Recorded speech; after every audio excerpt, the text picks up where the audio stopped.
Today I'm going to show you how to make a sourdough butter croissant, which is going to be a bicolor as well. I've prepared my dough and I have prepared my butter. As you can see, I have used my technique to get a perfect rectangle. So this is 300 in length and it's about 265 long. I'm just going to stretch it out because the butter is slightly larger. The butter is in a block, it's at 11 degrees centigrade. So I'm just going to take it out of the paper and I'm just going to put it on the dough. So you can see that it's twice the size and the butter is flexible. So I'm going to put this here and then I'm just going to cut the dough using a French knife. And I'm going to position it on the top. So I create 3 layers. So I have a sandwich, I have dough, butter, dough, and as you can see, the butter is peeping out on each side, which is how I want it to be. I'm going to use a little bit of flour, ice hockey puck, so that it slides. It's not stuck to the table. And I'm going to use a rolling pin then, just to move the butter onto the dough. So I want it to stick. So I'm now going to sheet it on the sheeter and I'm going to give it a 4-fold. So I've sheeted the dough and I have a brush which is for pastry only, and I just make sure that there is no flour on the surface. And I'm going to do an offset 4 fold. So I'm going to just move the dough in here and here and match up the ends. And then it's important just to seat that, to roll it so that it's nice and level. Then I'm going to fold it over. You can see we have a nice rectangle.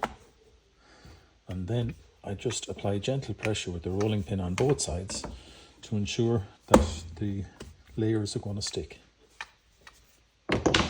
So that's the first 4-fold. Once I have the 4-fold complete, I'm going to take a sharp knife and I'm going to cut all the way through. I'm going to do the same here. And we go back to the sheeter, and you'll see that by cutting, the cutting releases the elastic tension that appears here on the edges. Okay, and it means that when you sheet the dough, you don't get a long tongue forming. It stays nice and rectangular. As I'm going to make some pain au chocolat out of this and maybe a few croissants, I'm going to give it a second 4-fold. So once again, I'm just going to brush the surface and make sure that there's no flour on it. And I'm going to fold and offset 4.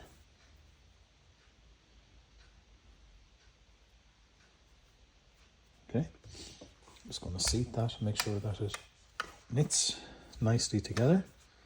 And I'm going to fold it over. Now, because I am not going to sheet this until after it chills and relaxes for over an hour, you don't cut it, you leave it in that shape. But what I am going to do is I'm going to put the topper on, which is the red dough. So once you have your block finished, I just going to get the red topper. I'm going to spray it slightly with water just to make sure that the surface is going to be nice and sticky, but not too wet.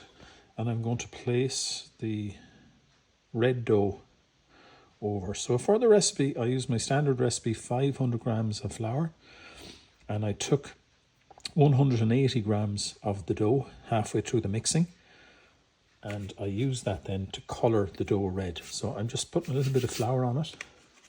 You'll notice when I put flour, I rub the flour in. Okay, you never roll flour directly into the pastry.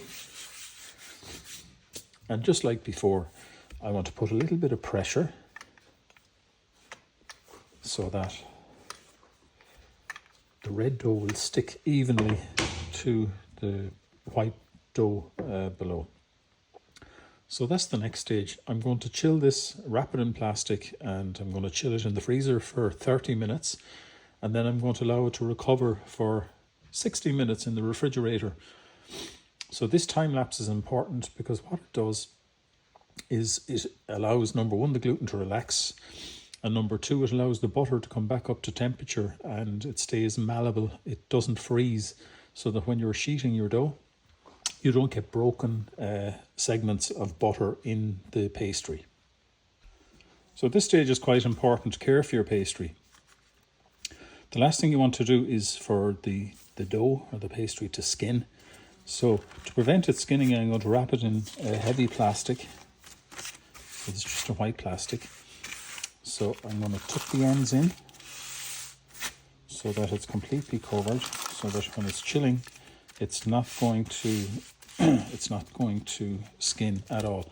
So you can put it into the freezer, as I mentioned earlier, for 30 minutes and then into a refrigerator for 60 minutes. Alternatively, you can use ice blankets, which I use on a regular basis. These cryopack sheets. Basically, they have distilled water and little pockets, and you can wash them. I bought the product online. They sell it by the meter. I'm not sure what the minimum order is, but I think I ordered about 10 or 15 meters and I have them for years. So they can be washed and just hung out to dry. And the importance of this is when you put your dough into it, as you can see, the dough is resting on ice. So you're getting the chilling element. It's pulling the heat out of the dough from the bottom. And when I overlap it, then it does the same on the top. So I'm going to stick that in. So you can see the pastry is fully enclosed now in the cryopack ice blanket. That will chill the dough down very rapidly, and we'll be able to process it then, cut, proof and bake. So we'll go through those stages next. Okay, so my pastry has been rested for an hour. You can see I have two bellies here, so I'm going to cut all the way through. To show you this view here, all the way through, and the same on this side here. So down the side, deep cut all the way, so you can see that it has been cut, and I'm ready to sheet the pastry. So I'm going to put a little bit of flour just so it's not so sticky.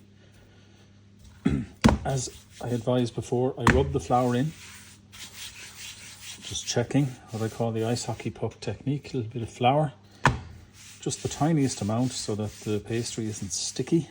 And I'm ready now to sheet the pastry and to cut out the pastries and the croissants and some pain au chocolat.